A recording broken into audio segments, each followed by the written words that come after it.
White house correspondents association డిన్నర్లో జరిగిన కాల్పుల ఘటనకు సంబంధించి అమెరికా న్యాయశాఖ కీలక వీడియోను విడుదల చేసింది.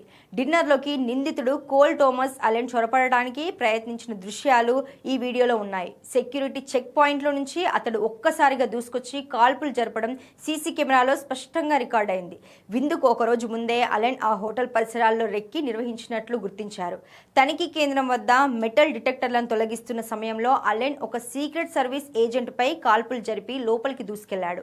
అలెన్ సీక్రెట్ సర్వీస్ అధికారి కాల్పుల కారణంగా కింద పడలేదు.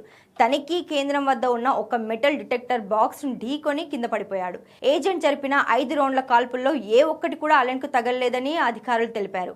అలెన్ మొదట కాల్పులు జరిపాడని ప్రభుత్వం వాదిస్తుండగా, వాషింగ్టన్ పోస్ట్ వీడియో విశ్లేషణలో కేవలం సీక్రెట్ సర్వీస్ ఏజెంట్ జరిపిన 4 షాట్లు మాత్రమే కనిపించాయి. ఏజెంట్ పై అలెన్ కాల్పులు జరిపాడనడానికి సంబంధించి ప్రభుత్వం ఇంకా ఆధారాలను సేకరిస్తోందని అలెన్ తరపు పబ్లిక్ డిఫెండర్లు పేర్కొన్నారు.